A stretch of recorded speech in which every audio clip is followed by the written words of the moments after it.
Welcome one and all to Last Stop Penn Station podcast featuring Cary Silkin and Ian Riccaboni. They dive deep into Cary's wealth of stories, and no subject is off limits. From the world of wrestling to his ticket agency, growing up in New Jersey, drug-fueled underground days, hustling in the French Quarter of New Orleans, and endless days and nights in New York City, every story is worth telling.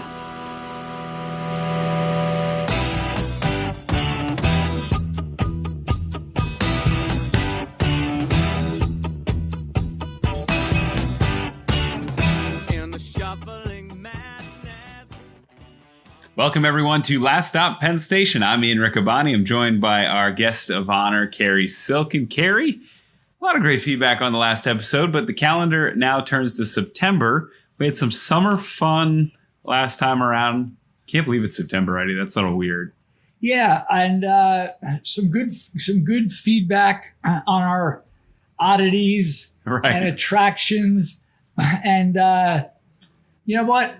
As the great Tiny Tasha told me, or it might have been Gloria Rodan told me when I asked where Tiny Tasha had been, because she was a perennial favorite little woman. She said, "Oh, she went home back to Haiti. She retired from show business."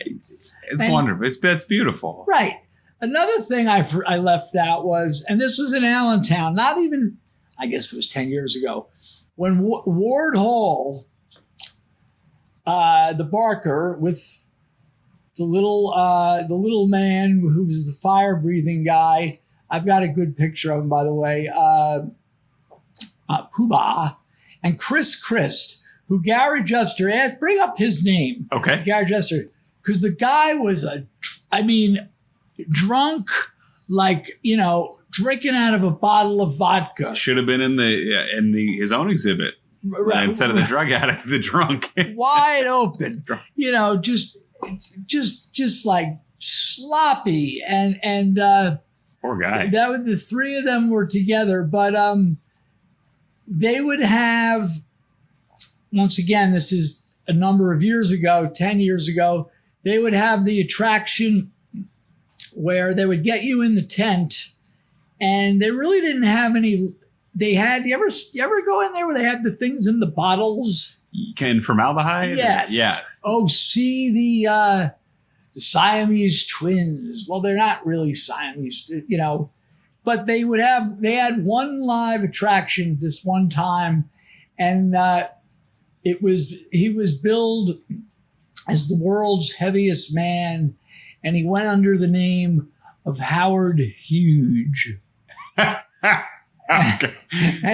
That's some Cinemax level naming there. And after they had another thing where a guy would staple. He gave him dollars, and he would. This is like necro butcher. Staple the dollars. But on a busy night at the Allentown Fair, Howard Huge is sitting down. If he was billed, it's like Haystacks Calhoun. He was over 601 pounds. Maybe he was 420, but whatever. He looked big. Right. But I leaned over to Howard Huge and I go, how's it going? And he goes, very busy.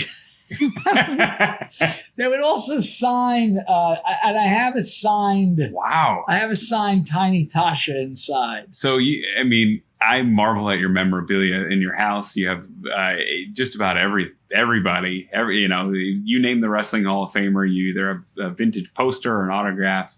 I got to think Tiny Tasha's up at the top of the list, or Howard Huge. I must have misplaced the Howard Huge item, but the Tiny Tasha is in the office on a billboard. Amazing. And it's hopefully next year they'll be back. Fingers crossed. It's, we talked about it when we stopped down, when we turned off the tape last week. We like characters because they're different from us, and because we're curious about what their situation is. And, there's these great shows on TLC now about the tiny woman, and she's, I think 28 inches tall or 27 inches tall, I think, from the Philippines. And it's just so interesting. It's, to learn about folks that don't look like us or, don't have the same general attributes. And, that's where I just wish those shows would go just a step further and say, hey, this is why. But I guess that doesn't have the same advertising punch that right. Instead of 2 paragraphs on the billboard, 1 sentence brings you in. Yeah, they just want to get you in. So that was our Carnival Freak Show special, and the people enjoyed it. But and a lot of appetite for the ECW talk at the end. Yeah, it was in its prime. But the episode prior to that, I was in a little trouble. You were in some big trouble. Some things we can't mention on the podcast for anonymity reasons and so on.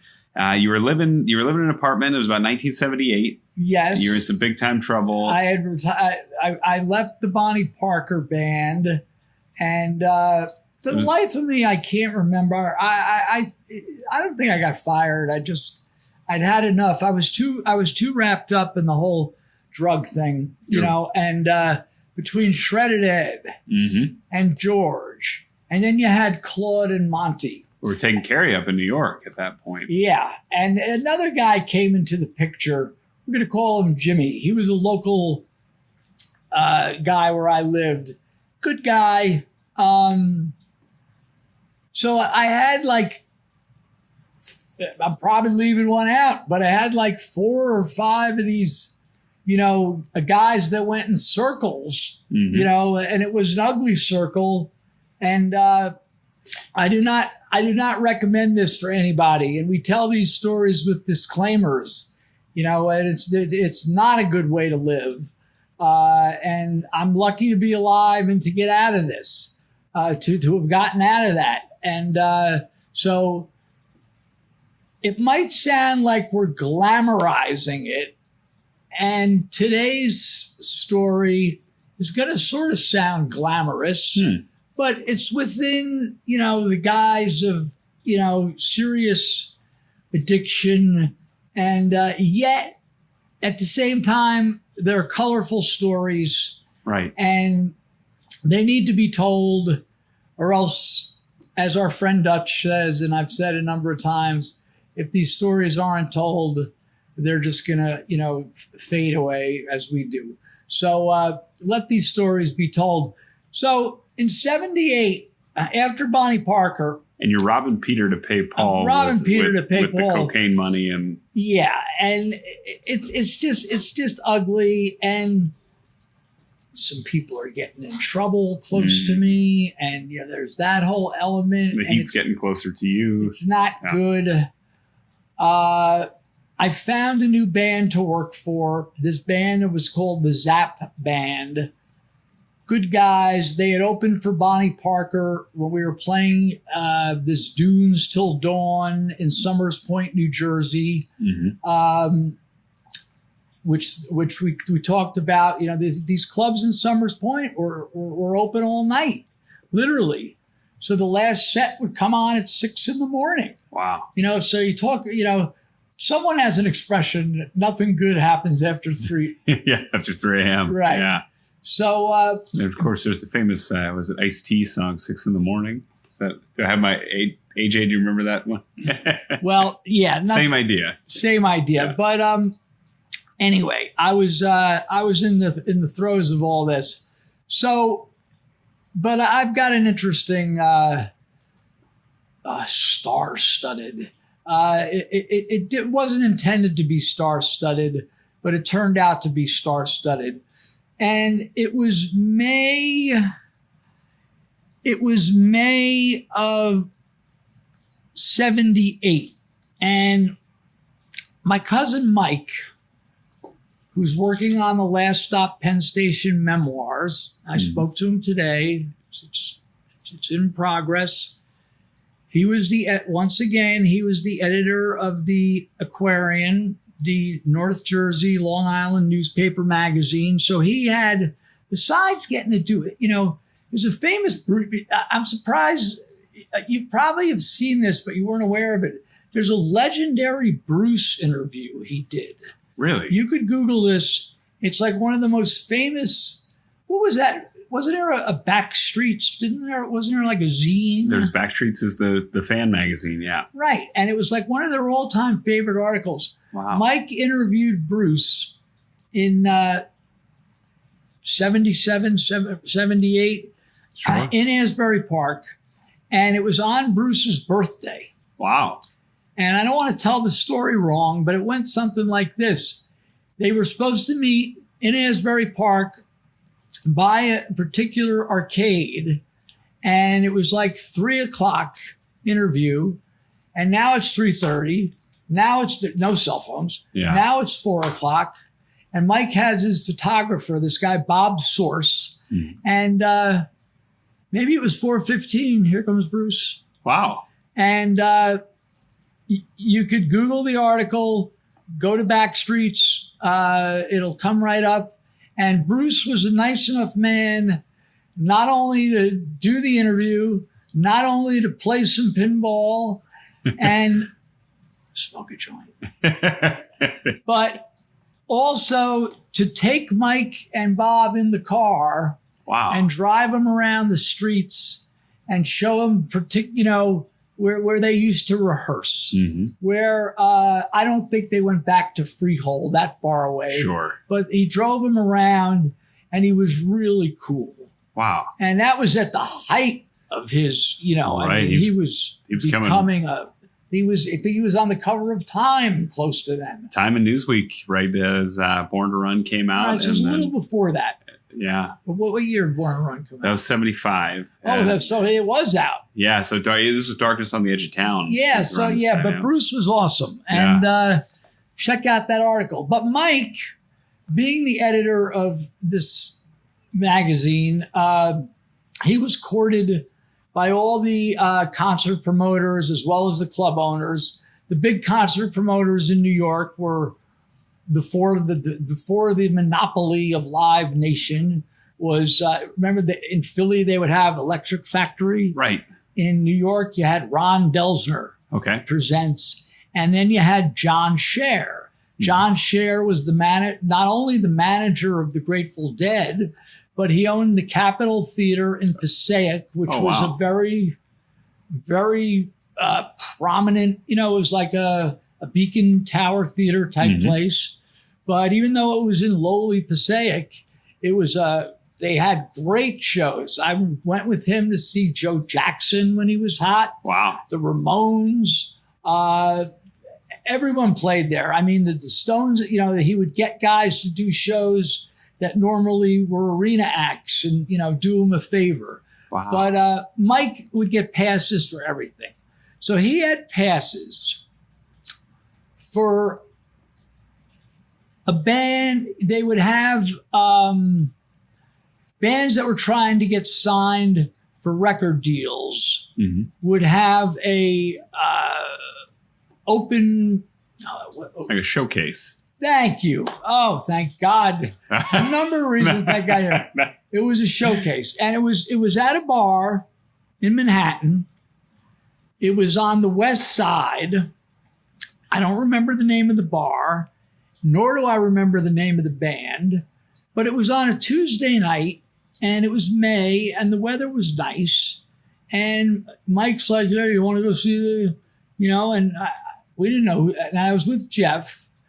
And, but what I did know would be to make some packages of the lovely cocaine and bring it in hopes of, I knew enough, being in the band scene now, I'd gone from Joe Savage to Bonnie and been around these clubs. And, you could always go up to the sound man or the lighting guy or let alone someone from the band, you're looking for anything, not like you just want to be offering cocaine to any customer, but you knew you were basically safe. You don't want to go to a cop. Right. Which we talked about in New Orleans with the tickets. Right. So we go to this event and it was moderately attended, and the bar, this band is on. I have no memory of, it was just rock and roll. Mm-hmm. And the bar, you had the stage, and the bar was to the left side of the stage, and it was sort of a square, a U-shaped bar. Mm-hmm. So at the time, I really wasn't working with these bands for pretty much most of 76 and 77 and into 78. I wasn't around to watch Saturday Night Live. I just saw it a couple times. Mm-hmm. I knew that it was a popular show, and I'd heard of some of these names, but I may not have ever even seen it. Or if I saw it, it was but it wasn't a must watch for me. I was out. Anyway, we go to the club. This band's playing. And I went up to the sound man and asked him if anyone was looking. And he's like, oh, yeah. When the set's over, come back and, blah, blah, blah, the usual. Okay, all right. So I go back to the bar where my friend Jeff is. And we really weren't even paying much attention to the band. And Jeff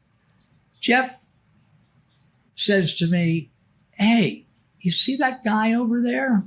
Now I look up and I see a guy, sloppy, disheveled hair, very,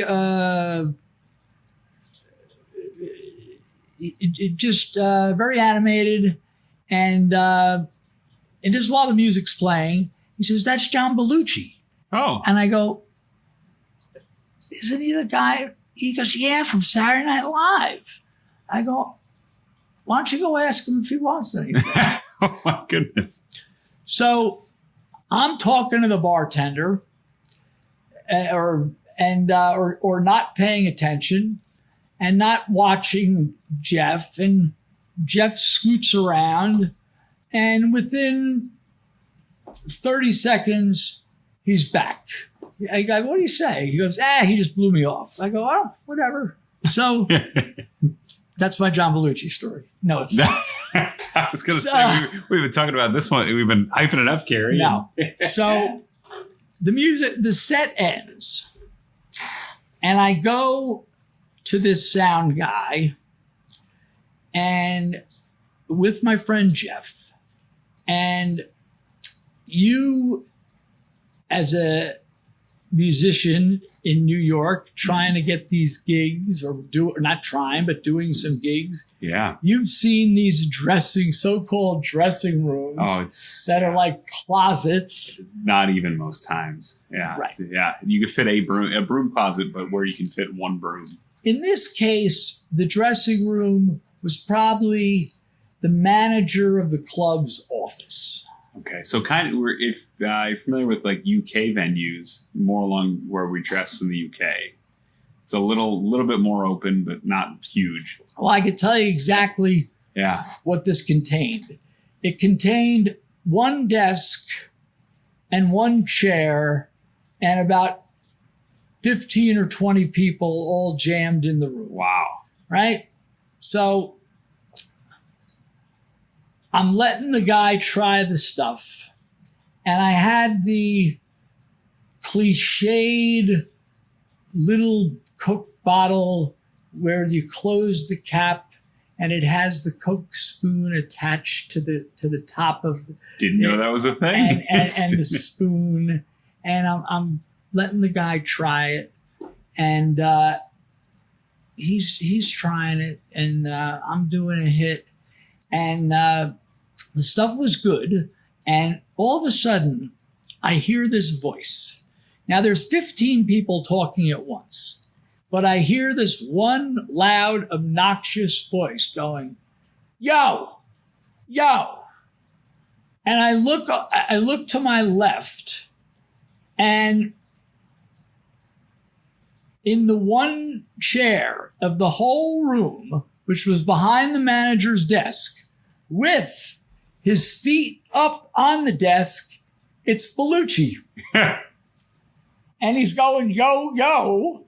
So I'm like, I closed the bottle and just a really cocky move, held the spoon so the bottle dropped so you could see. And he gets up, and he was short. I mean, I'm not that tall, but he must have been like 5'4", 5'3", 5'4". Wow. I would have thought he would have been a little taller. And he comes up and he's like, hey, listen, you got a gram?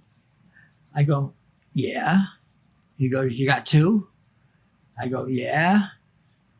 And he says, yeah, he goes, let me try it. And if you could, well, the character Bluto that he played in Animal House, this was the night he had come back from LA from filming Animal House. Wow. And he was like, although Bluto that was like the 50s or the early 60s. Right. But he was that of, or maybe that was just him. So I give him some, and he's like, you got to, he repeats himself. He goes, you got a couple grams, right? I go, yeah. He goes, now he grabs me by the shoulder, and like he has to like pull me down to like into my ear. He goes, listen. Now, once again, this is a Tuesday night at around, might have been like 10:30, 11 by now. Wow. He goes, listen, they're writing Saturday Night Live right now. We got to go down to NBC building. I'll get you the money. You got the shit, right? I go, yeah. So I knew enough that this is a good opportunity. Yeah. So it's like the Paul McCartney line, the Badfinger song. Would you walk away from a fool and his money? Right. Yeah. But plus the, Saturday Night Live. Right. And it struck me odd. They're writing the show. They're writing the show at 11 at night. Which, if you read the great book, The Oral History of Saturday Night Live, that's been the case now for years. That kind of became a tradition. So the sound man who wanted some stuff, poor sound man, is going, where are you going? I think I think he bought a little bit, and he's like, well, but wait, I want to, there's other guys here. I'm like, I'll be back. And we follow Belushi, and Belushi has in tow with him this very handsome man with long hair and an even prettier lady with this other man. And, as sloppy and disheveled as Belushi was, these people, although they were, just wearing jeans and, a decent shirt, were, gorgeous and undisheveled and polite. Now, you had to walk up a flight of stairs to get out of this place. Okay. I think it was like on 76th near Central Park West. Oh, wow. So now we're standing on the street, the 5 of us. And at which point I said to Belushi, I go, Cary. He goes, John. And then Jeff shakes his hand, and then the other, and I shake the other guy's hand. He goes, hi, I'm Danny. And I forget what the girl's name was. So he goes, come on, let's get a cab. Let's get a cab. He goes, you got the shit, right? I go, I told you 4 times. So is this a side effect where you get increasingly anxious, increasingly? He was just cocky and a knucklehead, like as portrayed in that character. And wow. So I don't know if this is before, everything I talk about is before everyone's time. Is this before your time when they had the checker cabs in New York? Yes. Well, they used to have the regular cab, and a checker cab was like the English style cab where you could fit like 5 or 6 people in the back. Okay. So if you had more than 4 people or more than 3 people, because the cab drivers didn't let you sit in the front. Right. This is 1978 New York City. The Bronx is burning time. Right. Yeah. So he goes, let's get a cab. So Jeff hails a cab, except he hails a regular cab. Oh. And what does Belushi say? No, you asshole. We need a checker cab. Real nice, right?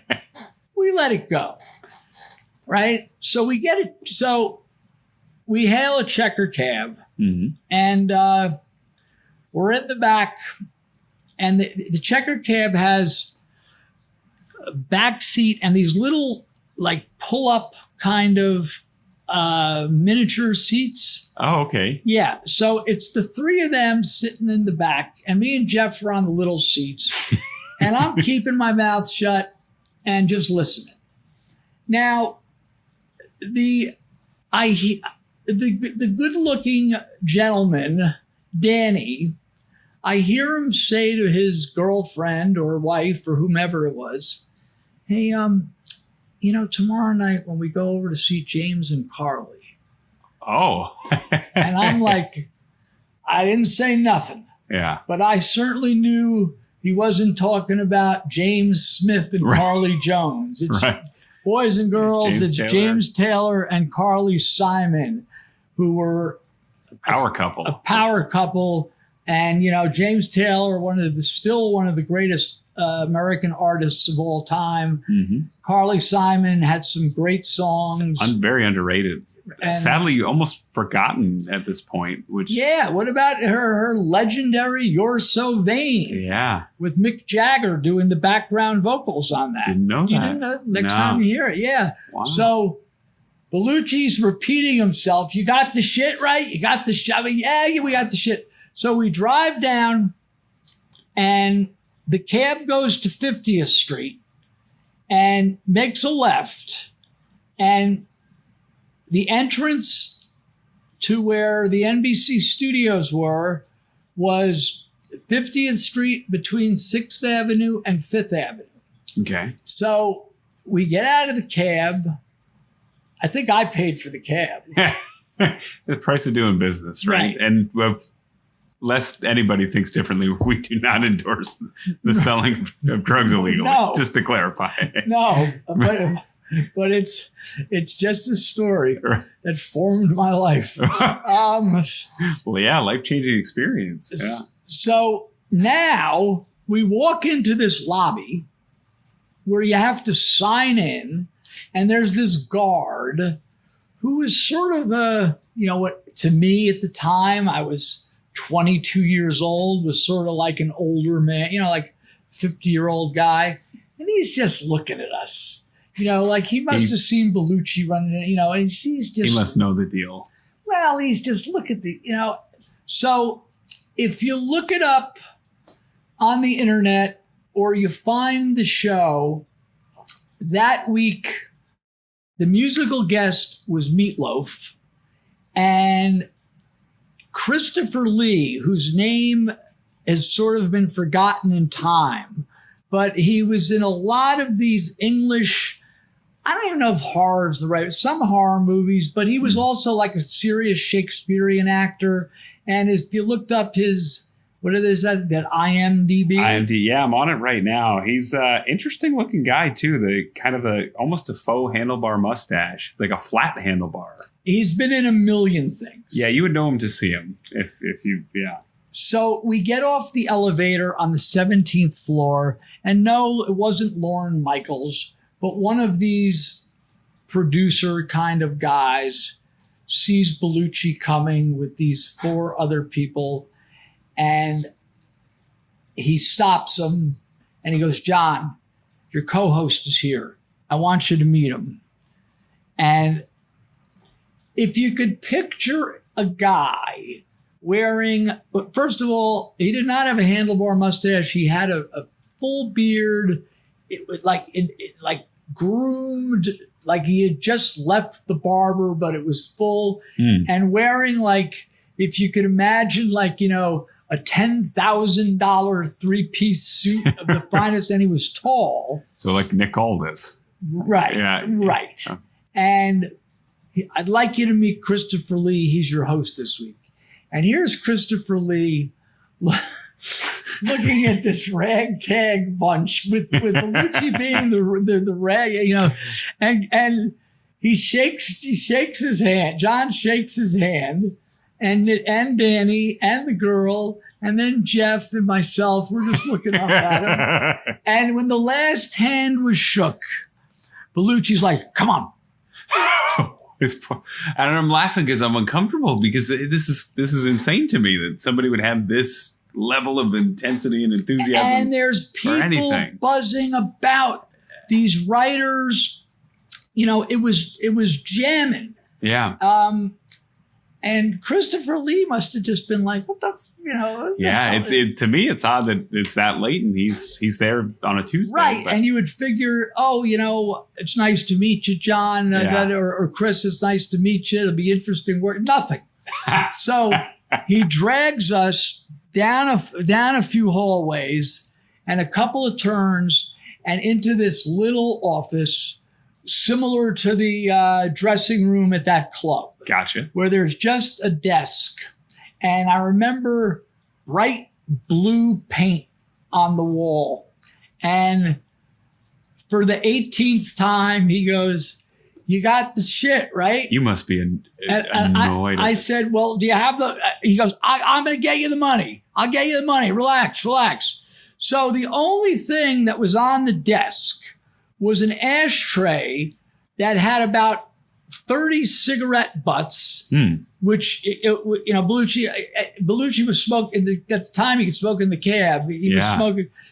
So he takes the ashtray and instead of dumping it out or getting some, I pull out the 2 grams here and I just throw it on the desk and he takes the dirty ashtray, it was a glass ashtray, and he just turns it over.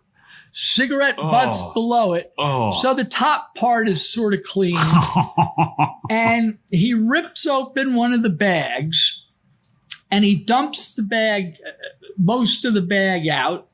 And he takes a card out of his wallet and it's the old school, trying to chop it up a little, and was it a Diners Club card? I don't remember, but he didn't chop it. It was good stuff. He didn't chop it up properly.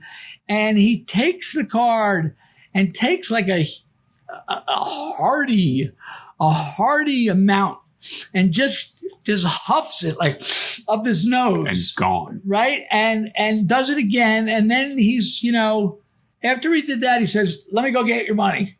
Right. So now the other people, Danny and the girl and myself and Jeff, we're doing a few hits. I left his stuff there. I pulled out some of my own. I don't want him to come back and say, oh, you did all my shit, right? Yeah. So now I'm talking to them.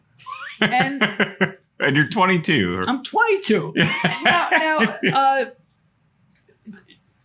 Belushi probably was 29 or 30. Right. This guy, Danny, was maybe same age. Mm-hmm. So eventually, I said to him, oh, what do you do? He goes, oh, I play guitar. Now,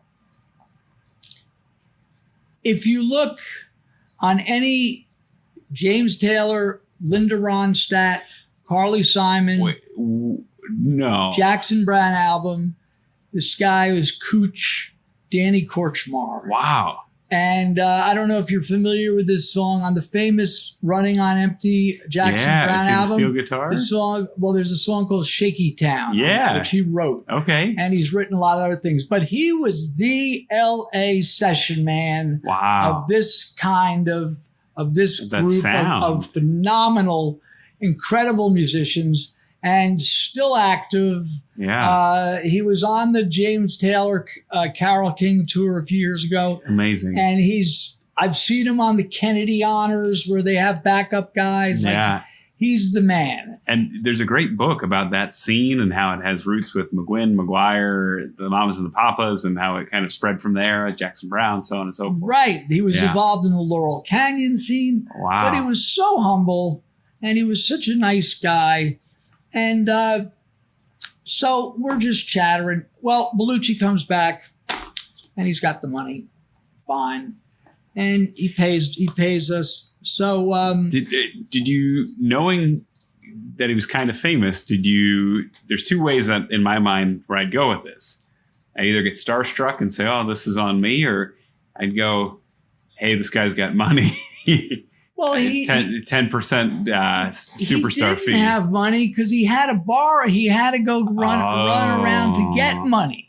Oh God! Like he didn't have money in his pocket. That's so sad. They were on season 2 or 3 by then, and yeah, I mean, he didn't have cash. Let's put it that way. Yeah. But he got it. So he gives me the cash, and we're in that office. Things start loosening up a little. There was very little conversation with him. Jeff and I were really talking to Danny and this woman, and John was really concentrating on. Oh yeah, he had a record player, and he was. I wish I'd remember what he was putting on, but he put on some kind of blues type stuff, like John Lee Hooker. Okay, which one of the big influences, the Blues Brothers, right? Yeah. That kind of stuff. Anyway, I don't know how I didn't notice it right away, but behind me, and I turned around on the wall.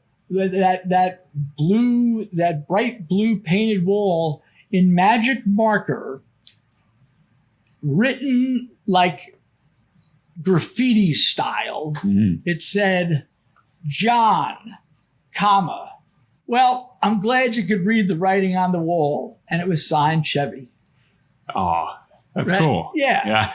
So I said, that's when I said, this is pretty cool. Yeah. So as in the great Billy Joel Big Shot song, you went over the line, you didn't see it was time to go home. Mm-hmm. Well, it was I saw it was time for us to leave and let these people do their thing. And and plus we'll go back to the club. Oh yeah, you could make another sale. The story's not over. Oh. So we tell them, very nice meeting you guys. Shake hands, and that's when the one time Belushi showed a little bit of humility, and he says, "Hey, let me walk you guys to the elevator." That's nice. So he was short, and Jeff wasn't very big either. He was short enough that he walked in the middle of the two of us with his arms around us. And he says, "Hey boys, do me a favor. Don't mention this to anybody." And we're like, "Oh no," and the elevator comes and the elevator doors close and we're like slapping files. Holy shit, right? So we go back to the club, and the guy running the soundboard sees me. You can see him like, oh, thank God. So this is crazy to me. I've never, and we've talked about gambling addiction. We've talked about different things. I've never been that compelled to feel relieved when somebody walks through the door with something. This is what drugs do. Well, I gave him a taste. He bought a little. The stuff was good, and want him more. So their set ends, and I go in the back with Jeff, and they buy some more, and there was yet a third set, and there weren't a lot of people in the place. So if we left the NBC building by 11:30-ish, 11:45, we were back at the club by midnight. These clubs stay open, they could be open till 4. Mm-hmm. So the set sort of ended when we first got back. So I'm back with him at about maybe 12:15, 12:30. So we go back after doing this transaction. We come back out and we're at the bar, and Jeff says to me, "Oh, look who's coming down the stairs." And it's Belushi. What? And Danny. He says to send his wife home. Oh. I don't think she was even doing any. Yeah. And so the band's playing. And Belushi and Danny go in the back. And I figure at this point, fuck it, I'm one of the boys. I'll go back there too with them. Wow. Well, as I go back there, and in classic style, which thank God you don't know anything about this style, but some people will. There they are, and the 2 grams that I had sold them, there was only a little bit left, and Danny's going, "Oh, come on, man, let's do a few more hits." And John's like, "Yeah, but, yeah." So they're arguing about, the lack of anything being left. So Belushi says to me, he sees me, I'm back there now, he goes, "You got any more?" I go, "Yeah." He goes, "Well, let me get 2 more grams." I go, "But I got to get paid." He goes, "Well, you, it's unbelievable he said this. Well, you know where you could find me." As if I'm going to go to the NBC building trying to weasel my way in on a Tuesday night, right? Well, excuse me, I'm Mr. Belushi's drug dealer. Yeah. I'd like to collect now. Well, please. Danny was like, "Oh, hold on." He goes, "John, hold on." He goes, so Danny says, "Listen, I'm staying at the Plaza. Here's my room key." And, he goes, I'm in room 428. I'm not going anywhere. I'll leave an envelope there for you tomorrow, Cary. You've been very nice to us. But it's like, I'm going to entrust this guy, despite, that I didn't put it all together yet, how famous he was. Sure. Even though I'd heard, he mentioned James and Carly in the car. And he looks like a somebody. And when he says, "Oh, I just play guitar," when I asked him that, and I said, "Well, with who?" He goes, "Oh, well, I just finished with some stuff with Jackson Brown." So, but like as if like maybe he did a song with him. Yeah. And I didn't probe him. Sure. If I would have, and that really wasn't my milieu, my genre, my musical, the heart of my music. Although I knew all that stuff, yeah, it wasn't like, "Oh shit, that's Danny." It wouldn't be like, "Oh my God, Jimmy Page." Okay. Oh my, oh my God, it's Tony Iommi. Yeah. It's like so. But he was like that, really, if you knew that kind of stuff. Yeah. So he says, "Look, I'm going to leave an envelope for you. You don't have to worry about it. I know it's awkward, but so I had to make a quick decision." And Belushi's he's very obnoxious. He's like, "Yeah, come on, what do you think? We're going to fuck you?" I'm like, "All right." So I gave Danny the stuff. Danny's like, "Look, come tomorrow at 2:00. I'm staying in New York for 3 days. The envelope will be there." All right, cool. So Jeff and I leave, and we bid these guys adieu, and we drive back to Jersey. And I wasn't super worried about the money, but it was just such a mind-blowing night. But there's more. So we got to talk about the next day. Yeah. Well, I told my friend, the one guy, George, was the one dealer who was fancied himself as a rock and roller over looking like a rock. I told him the story, and he's like, "Oh, I said, "So let's go pick up this money." He goes, "Oh, I'll go in with you. You know, I'd be really, you know, maybe they want to buy some.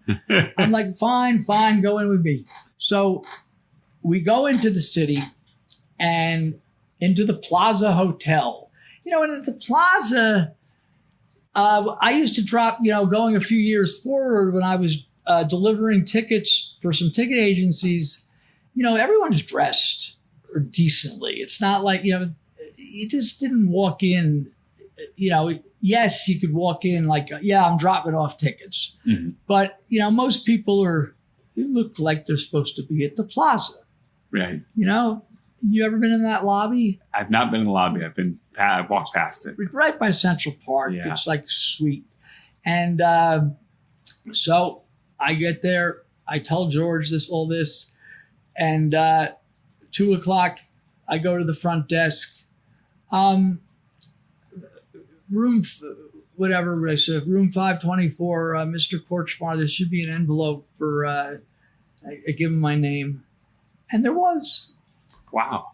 And when I get the envelope, I could feel like there's like nothing in it. And I opened the envelope and there's a note. And it says, Cary, I'm so sorry. Please meet me at 5:00. I apologize. It wasn't much more detailed than that, but I will be here at 5:00. Something came up. Okay. So George is saying, what the hell did you drag? You know, this guy. Blah, blah, blah. So we're killing time, and 5:00 comes around. I go back in, and I didn't have to go to the front desk to pick up an envelope. Danny was standing right by the front desk. Wow. And I come in and he says, listen, I'm sorry. You know, I got a phone call. I had to go, whatever he had to do, some kind of record label business or something came up. And he goes in his pocket. He gives me the money. He goes, let me give you an extra $50. Hey. I'm like, it's cool. Don't worry about it. He goes, no, take it. And he says, listen, you were really nice. He goes, and I hate to ask you for another favor, but I'm gonna. He says, do you have like a little bit of weed on you?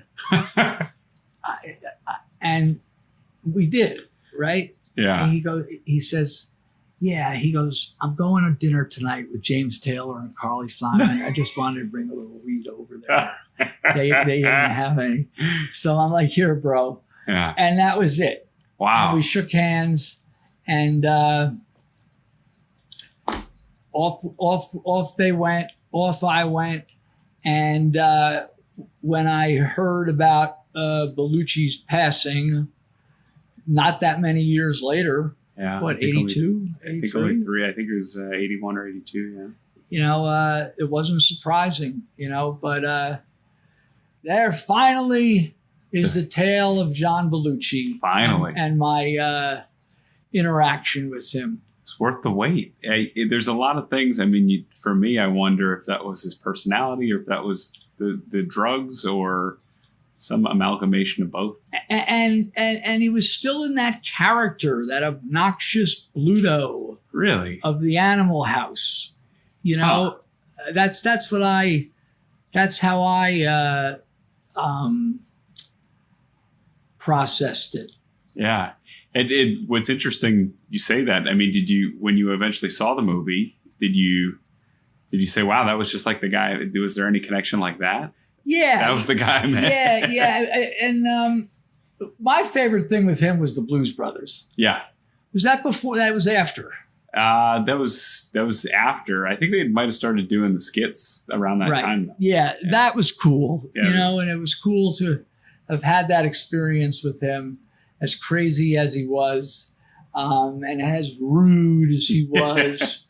But that was, you know, and I've read and heard a little bit about, you know, this Saturday Night Live crew of that era. These guys were high as kites and doing these shows. It wasn't just, you know, it wasn't just Tuesday night. They'd be doing this on Saturday Night Live. Yeah, Saturday Night Live. Can't recommend enough that great book, The Oral History of Saturday Night Live. It's came out in about 2010. It's you could use it as a doorstop. It's that big and thick. It's got great stories from that time period. I think one of the stories they tell is Dan Aykroyd used to rent out a storage shed and just go down and just keep his motorcycle there, ride around, but also partake in some fun stuff. It was just once again that scene of just all this activity. Yeah. At 11 p.m. at night, and I think I did ask Belushi, when we were in there. I go, why they? He goes, the hell you expect them to do? Come in here at 8 a.m, like 10. That's when they did it. So all that great material. Do they still do it that way? I mean, you read the book. I've read the book. I've met Colin Jost, the lead writer. So I was 25, and it was kind of the same thing. No drugs involved, but looking back, like he was 28 or 29. I was 25, and from what I understand, the culture is very similar. Our good friend Chris Freed had worked there. Really? Yeah, he'd worked there, and he had worked a lot with Kenan Thompson specifically. Cool. And at least the after party culture is still kind of rolling along like it is, and it's something where that's they work hard and they play hard and get as long as the show goes on. Yeah, that was certainly a bizarre era. I'm glad we got that story out. We're going to have some more stories in this vein of these more rock and roll types. Once I had the confidence that all you got to do is just ask someone that works for the band. And you're able to possibly get access.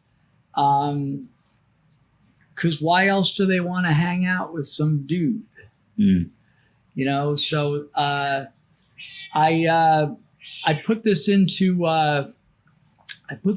play. Hello, Lamb Chop. I put this into play. The Academy of Music on 14th Street was a very popular, the Palladium. Yeah. I lived a block and a half away. Yeah. Right. And we used to work out there. It's an NYU gym and dorm now. Well, boy, the ghost of that place. Oh, yeah. Bruce played there many times. Right. Yeah. So I realized at one point that the backstage was on 13th Street. Okay. The entrance. Yeah. And which is now an NYU entrance. And there was a guy who was sort of like the gatekeeper. Oh. Of this, because there would be fans. Sure. Let's say Thin Lizzy and Blue Oyster Cult were playing. Yeah. There'd be a bunch of fans. Absolutely. Hoping to see them. And the road crew would be, the buses and trucks were back there. Mm-hmm. So there was this gatekeeper. And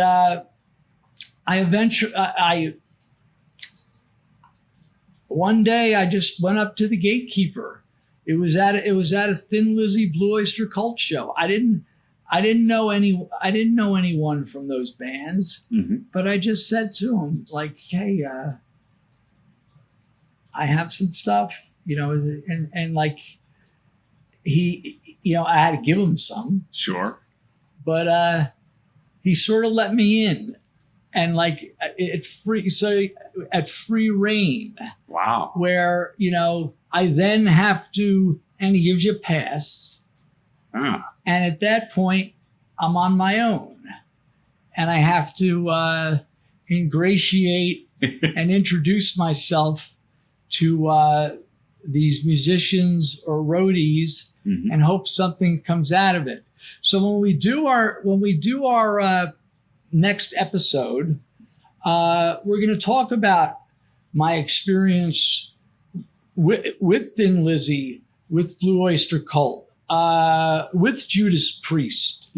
And a really, I don't know if you're familiar with the band UFO. Absolutely. Right. Yeah. And Molly Hatchet. They had, these bizarre combinations. Flirt with disaster. Right. And I've got a real, well, we've teased it, but I'll give you the full story of my interactions with the guys from Rush, who were very nice people, as well as the guys from Bob Seger. Awesome. And one thing led to another in this crazy life, and it wasn't all good. Well, were you ever scared? Was there ever a moment? Yeah. And I don't mean they're going to come get my money, but it seems like there's some complimentary gifts being passed from you to some of these folks, including the road crew. And to get that, you would need to fork out money. And it seems like you'd get deeper and deeper into debt with the folks you didn't want to be in debt with. Yeah, And, you got to remember, I was only like 22, 23. Yeah. I was just a kid. Yeah. And, but I'd seen things between the time of being 20 and with gentlemen like Charlie Starr. Right. Yeah. And these other, going with Shredded Ed to the $150 whorehouse with these hookers on the street and working with these bands, night after night, grinding and, just running into some real strange characters that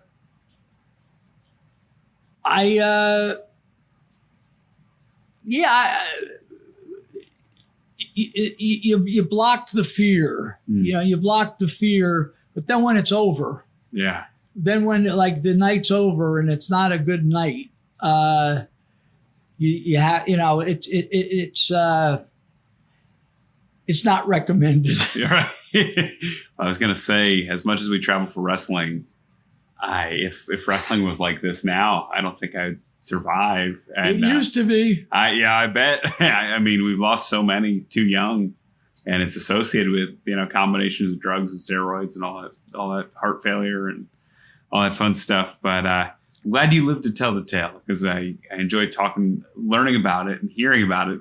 And I'm not going to lie, every time you go through a cocaine story, my heart braces just a little bit. Oh my God, what's going to happen next? Well, we'll have some exciting tales with some of the aforementioned groups, and as well as what happened in my life as the 70s came to a close, and there's plenty of more stories, plenty of more characters. If you've just come across this podcast, please subscribe. Please go back and listen to our archive. I think this is like maybe our 25th episode. Yeah, something we're cruising like along. that. Yeah. And if you're so inclined, go to Pro Wrestling Tees for a t-shirt. Ian Riccaboni, his micro brawler figure. Yeah. There might be one or two left. There's a handful left. I got some autographed ones you can buy, and hit me up on Facebook or Twitter, Ian Riccaboni. And we raised a lot of money, more than we thought. There was an unnamed corporation that came in and matched the donation that I made from the royalty from Ring of Honor. So we appreciate that. And it's really cool that, you have the, a lot of times on Facebook or on social media, I'll see something where, for my birthday. Right. And do I do it every time? Of course not. But the people that I know, I try to give something. I try to give a few dollars. So what I was saying was, it's good that you had the is foresight the right word? That you planned to do this with the with charitable intentions. Yeah. No, it's it's pretty neat. And Bradbury Seller runs a great organization. They continue to have virtual programming even through the pandemic, and they're trying to maintain as much of a community presence as they can, and, with the limited restrictions and limitations and restrictions right now. So right, which makes me think to myself, which makes me more apt in my later years to make donations when I can. I'm not in financial straits. Do you ever see like on TV, like particularly like on the news channels, they'll do those ads for the for ASPCA. Oh, goodness. And the Shriners Foundation with the kids. I like the Shriners one, and me and Luis used to go every year. But the Shriners one's positive. It's very uplifting. The ASPCA ones for me are a little too heartbreaking. Right, but they had me running to the computer to donate something. I know. So try to give back where we can. Absolutely. Yeah. No. And even if it's just, an extra 1% here and there, it adds up for somebody. Absolutely. We're, I don't know what the real statistic is, but I think we're sitting here tonight and, we're probably in the top 2%. Yeah. As crazy as that sounds. It's wild. We're talking about worldwide. Right. It's wild, and that extra incentive to do your fair share, especially at a time like this, right, can really make somebody's day or make somebody's week. And we appreciate you joining us through the pandemic. We're gonna have more fun stories. We're gonna have UFO, Bob Seger, Blue Oyster Cult, and Thin Lizzy, which is one I've been trying to get out of you for years because a huge Phil Lynott fan. I met him. Tried to name Zach Lynott. I tried to name him Lynnott. Sarah, not really familiar with Thin Lizzy, didn't go for it. So, and it wasn't, why don't we just name a daughter Lynn? And then we end up with Nora, which I think is a perfect name, but didn't get Lynott or Lynn. So, well, Phil was an interesting cat. Yeah, and one of a kind, he seems like. When did he died? 85 or 86, I think. Yeah. Yeah. And drugs. Yep. Yeah. Wild, wild world. I've got another one. Just came to mind out of nowhere. Do you remember a band called the Plasmatics? Yeah. They were one hit wonder. They were billed on, for some reason, this is another one of these Palladium Academy music.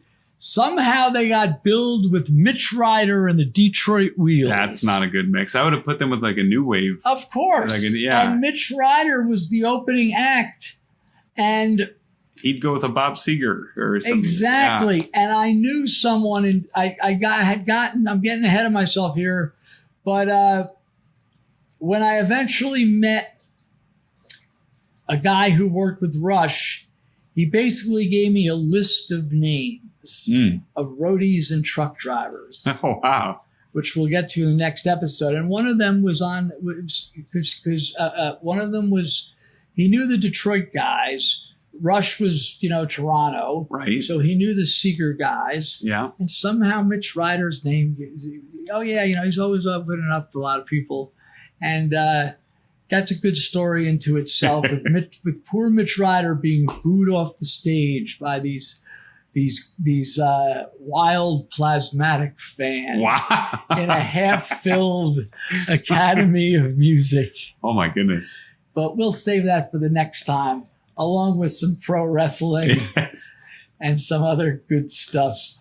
That sounds great. I can't wait to join you once again, Cary. It's been my pleasure. For Cary, I'm Ian. Happy wrestling. We'll see you next week. Last Stop Penn Station.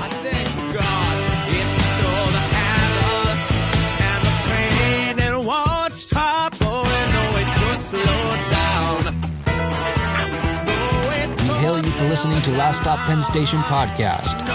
Rate, review, like, subscribe, and share on your favorite platform. Connect with us on Facebook, Instagram, and Twitter, or at laststoppennstation.com.